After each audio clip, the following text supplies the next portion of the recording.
Dia itu amalan yang ngeten niku ngono. Dia itu tidak berani punya uang atau beras atau apa saja yang menjadikan potensi dihisab. Misalnya gini. Dia kok cek di beras 1 kilo. Bengi iku dintekno. Kalau duitnya karek 100.000 ya dintekno. Alasannya Gusti saya tidak ikut tanggung jawab dan tidak mau menerima hisab. Nanti kalau ada orang kelaparan jenengan nyalano kula mergo kula di beras kok ono wong. Dadi dintekno ben sok ben ra kena hisab.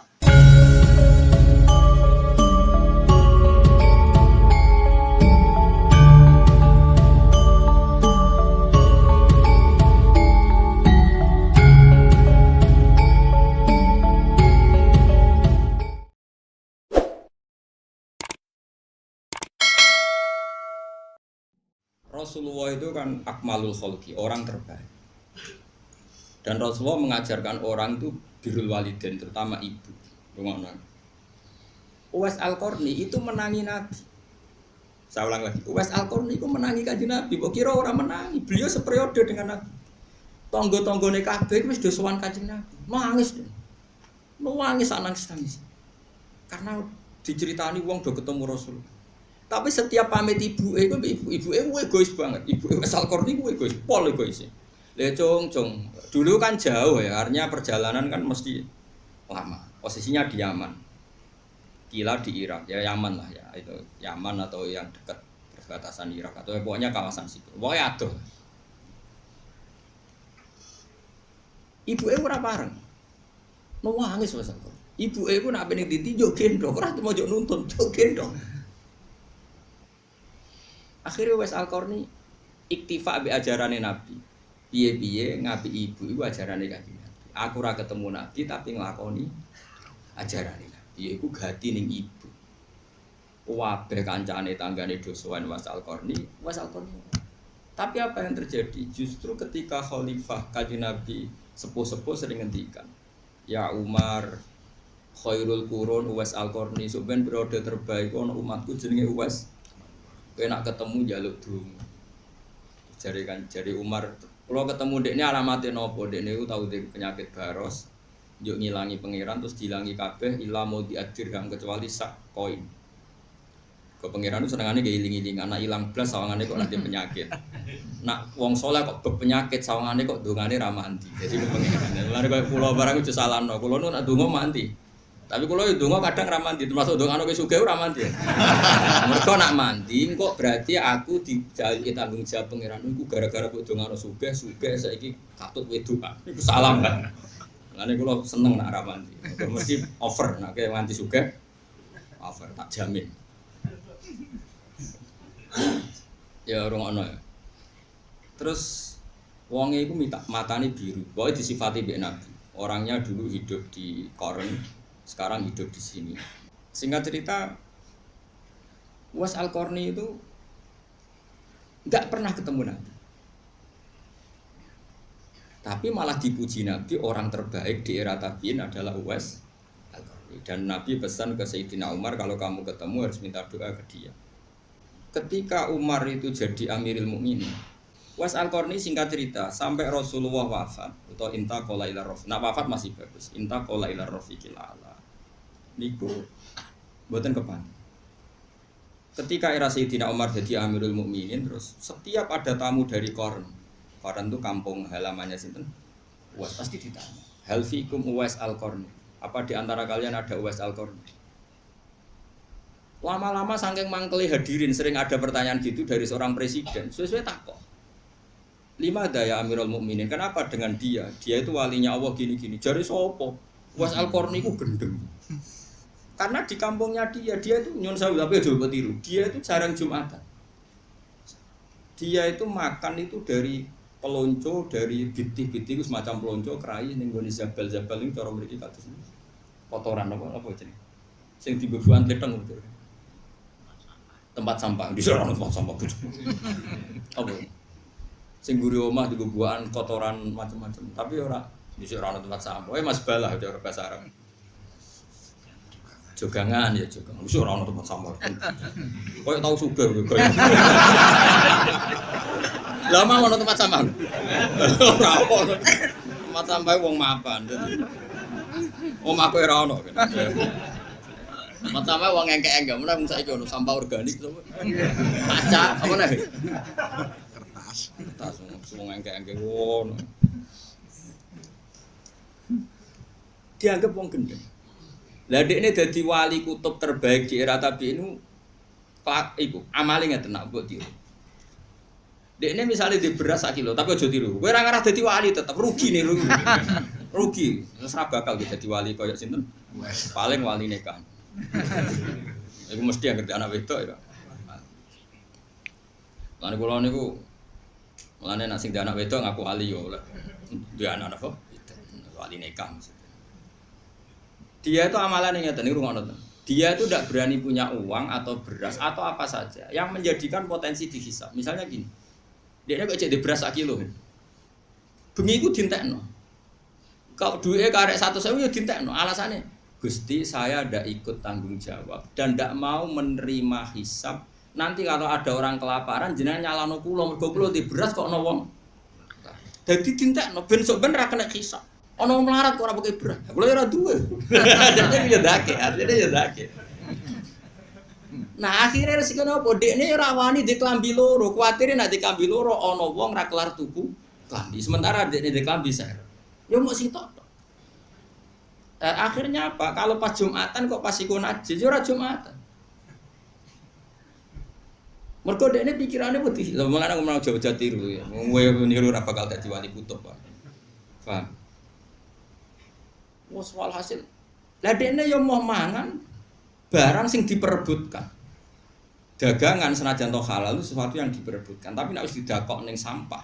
Artinya yang punya saja ikraf, yang punya saja ingin membuang. Ini pasti halal. Mojo tiru tak bulan bali ojo. Lha kene kan cerita wong saleh ora perlu niru, Kak. Wis penting seneng wong saleh ora perlu niru. Saleh ngene-ngene ora perlu tiru. Niru saleh sing sugih, sedekah kok Abu Bakar, lha iku tiru. Tapi sugih sih. Padha angel lho asline. Kowe ngidolakno Abu Bakar sing ngamal ning Nabi, syaratnya sugih sih. Lho umur-umur sakmene ya abot. Dia itu ilmunya gitu. Pokoknya enggak boleh atau enggak berani punya barang yang nanti menjadi alasan Allah bisa. Jadi persis Kanjeng Nabi itu angger dalu badhe sare kok ndek dhuwit sak diner. Gak iso turu. Muka mlaku kok. Tetakoki Aisyah, jenengan ora iso turu. Ning omahku iki jek ana dhuwit. Dadi kok wong akhirnya Bilal bebas melaku pokoknya akhirnya ya untuk butuhin Nabi kuntek. Akhirnya niru Nabi bagian itu kan yura iso. Wah ya kepengen, nirune sing bungsong. Nabi itu istrinya tidak satu. Tapi Nabi juga berani nyimpen dinar, kayak wani niru sing. Senangnya kok niru sing enak. Nabi cingkrang balok cingkrang. Nabi hafal Quran, ayo nak wani. Lagi sering dibantah. Anda ini kiai kok tidak cingkrang. Tapi aku hafal Quran, Nabi ku hafal Quran. Kayak hafal Quran. Angel di. Jadi wong boyo mikir, jadi ora usah. Lah iya nek ana sunah Rasul ora cingkrang tok, termasuk hafal. Ora terima hafal sing gowo. Berarti nek wong ra hafal Quran yo ora pati anut. Ya tapi aja jero-jero. Lah kono jero-jero nek ora iki maksude ya jero-jero. Wis biasa wae. Akhirnya singkat cerita, Uwais Al-Qarni dilakopi khairul qurun Uwais Al-Qarni. Lah Ibnu Hayyan niku wonten sing maca Ibnu Hibban. Nek kula niku keyakinan kula Ibnu Hayyan, mergo titike iku ana sing ketitik bak ana sing ketitik ya.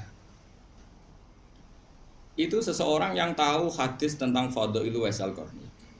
Iki mboten napa-napa kaya kula cerita mergo dzikrus sholihin napa tatanazzalul barokat. Ngeling-eling wong saleh iku dadekno berkah napa? Ibnu Hayyan itu ngerti fadhail Uwais Al-Qarni itu digolek. Digolek itu ora ketemu, berhari-hari ora ketemu. Ketika ketemu itu ning gone Sungai Dajjal. Makanya saya tadi bilang betul dia pertama orang Yaman, tapi lama-lama hidup di Irak. Di Qarn itu kawasan Irak. Buktinya dia ketemu Ibnu Hayyan itu di Dajjal. Dajjal itu sungai yang di mana? Irak. Niku mau klambine sitok pas badhe wudu. Senengane wudu, senengane pokoke paker banyu wudu. Dene sedherek wudu ya. Terus si Ibnu Hajar tadi tanya gini, anta Uwais Al-Qarni, apakah kamu Uwais Al-Qarni? Terus jawabnya, Uwais, apa kamu Ibnu Hajar? Iya, kok kamu tahu nama saya jadi? Terus saya sudah tahu kalau kamu mau datang gitu. Wah, berarti itu Uwais Al-Qarni tenan. Maksudnya nak palsu kan gak muka syafa. Nak KW kan gak muka syafa. Ini sampai muka syafa itu berarti asli. Masyhur itu. Kemudian saya ajak salaman. Iya coba tiru. Nah aku niru oleh. Kemudian saya ajak salaman, dia menolak. Fa'aba ayyusohifani, dia menolak saya ajak. Nah sebetulnya kalau seperti itu memang kita harus sepakat. Salaman itu sunnah. Saya sepakat, salaman itu sunnah. Tapi ada orang tertentu yang salaman itu sebaiknya jangan. Masyhur itu Abdul bin Mas'ud itu kalau di daerah dicucuk itu tidak mau. Ketika dia ditanya apakah ini haram, tidak. Tapi kamu hina, zillatan ditabek wa fitnatan ditmakbub. Sing derekno nyucup iku ino, sing dicucup nak ra iso jaga atine ujug. Sehingga ada ulama yang menghindari salaman. Tapi ya kadang-kadang salaman. Makanya wong ngaji. Nah misalnya kayak kiai debutan ana santri duwe ilok nyucup kok mbok duduh-dudono wong. Nah kowe kono sing nyucup ino, sing dicucup ujug. Makanya ada ulama yang biasa saja. Tapi ya tetap kita mengatakan salaman itu sunnah. Selagi tidak melahirkan fitnah. Makanya ngaji coba aman salaman ku sunah ngene rom ilmu sepi. Ngajimu lagi pirang. Lah Uwais Al-Qarni itu jenis orang yang cara berpikir kayak Abdul bin. Jadi orang terlalu terhormat itu sing anut ino, sing dinut rawan masyhur. Makanya setahu saya orang-orang alim itu ya biasa. Mbah Mun kadang salaman, kadang buatan bapak, kadang orang santri salaman, kadang buatan. Karena sesuatu seperti ini itu tidak mengikat. Karena kalau mengikat nanti sing sitok ino terus, ucap terus, sing sitok ora kuat. Ini catatan. Enggak mau tajak salaman beliau enggak mau. Terus Ibnu Hajar tanya, saya beri ijazah. Jawabnya lucu asal kok. Yo aja geman ninggal salat jamaah, yo aja geman ninggal urusane wong akeh. Pokoknya anut konsensusnya wong akeh. Padahal di ide ra umume wong, tapi nek ngandani kowe iku sing umume wong. Piye gitu. Ya oleh ngandani talzam jama'atal muslim. Tak tertakok. Lah jenengan dhewe kok ngono kuwi aja takok aku ya janut ta. Lane kula sering nak ngaji kuwi janut aku. Kelasnya berbeda. Ora kok terus kula nganggep kelas kaya khusus mboten. Kula iso bayangno, kuwi jeneng ra kuat. Lah kan kuat piye? Dua ngalimmu berat kan. Bon singkat cerita, Sayyidina Umar pada akhirnya ketemu terus ya Uwais Al-Qarni istaghfir lana wa kita ini meminta supaya kamu mengistighfarkan kita. Uwais Al-Qarni nangis gak gelem tenan. Akhirnya Umar nganggo kertu as sing ngongkon aku iku sing ngutus Kanjeng Nabi. Terus wala budali minta awana ngono yo gelem ra gelem nurut ndonga nangis kan. Nah, itu menjadi pepatah di dunia tasawuf. Wa kam bin masyhurin bi barokati mastur. Banyak Umar yang masyhur ternyata ada barokahnya mastur. Dulu ketika Mbah Bisri terkenal itu ada kiai alim di Rembang namanya Kiai Mabri. Dulu ketika Mbah Imam Sarang terkenal ada Mbah Zubair. Itu mesti ada. Ada ulama masyhur, ada ulama masyhur. Dulu ketika Imam Syafi'i terkenal, ada namanya Syaiban Ar-Ra'i yang enggak terkenal. Dulu itu biasa. Orang terkenal kerjasama yang dengan yang tidak sama-sama alim, tapi sama-sama alim. Itu Uwais Al-Qarni, sehingga dia tidak mungkin kena hisab. Jadi duit itu dintekno blas, ben nek ana wong ra di duit dekne ra disalahno pengira. Beras yo dintekno blas, ben kalau malam itu gak ana wong di beras dekne ra disalahno. Kowe wani. Oh, ora wani, Kang. Di beras sak pintal cek wedi. Ya tapi kira usah terus darani kiai liya sing iddikhar salah nggih mboten. Ana ilmune Sayyidina Umar iddikhar, Rasulullah nggih nyimpen. Wong Rasulullah nak ngendikan ngeten, khairus shadaqah makana andhuri ghinan. Api-apike sedekah iku sing sisane wae kowe cek ketok sugih. Niki kula tahadus bin Emat, kula nu sering ngekeki mangan santri ngaji maksud. Itu ada seorang soleh betul ya soleh dan dia alim. Takjak teng gudang kula. Roh teng gudang kula ada beras 1 pintal lho, kira ora usah kuwatir Gus Bae ku melarat. Beras ku kuat. Karena tadi ada syariatnya, ben sing mbok kei ora sungkan, kowe lah ning indukane kudu ketok. Lho. Mergo nak kue terus bar ngekeki melarat sing mbok kei kan yo sungkan. Nah iku yo ana ilmune, iki melok jalur iku wae. Mulane termasuk masyhure kramate Badullah Salam gurune bapak iku ketika ana wong ngaji hikam do dikei mangan ada sing ragu. Badullah ngekeki mangan sak menaki terus wong digandeng dijak ning gudange Badullah iku delok ngisor nganti atap ku beras kabeh. Kowe kok kuwatir aku gentekan. Lah aku iku sak pintal setengah ora usah sak penuwun. Ya kan ya keramat itu bertahap. Tak jamin trenku naik sebenarnya. Karek ngenteni ya. Ngakhir tambah tuwa ora. Tambah keramat. Saiki tapi sono alamate gitu. Jadi ono harapan lho. Kok nyatane kula ngrumat wong akeh ya ora melarat. Dadi sono trene wis ketok. Jadi semuanya itu bil ilmi. Uwais Al-Qarni seperti itu ya ada ilmunya. Dia takut dihisab. Karena ada orang kelaparan yang dia saat itu punya beras. Tapi sing kaya Abu Bakar, Umar sing nyimpen ya dia alasan piye-piye isane ngamal ku nek ana barang. Lah nek ana barang oleh ngamal. Supaya sing dikeki rasungkan kowe kudu ketok lu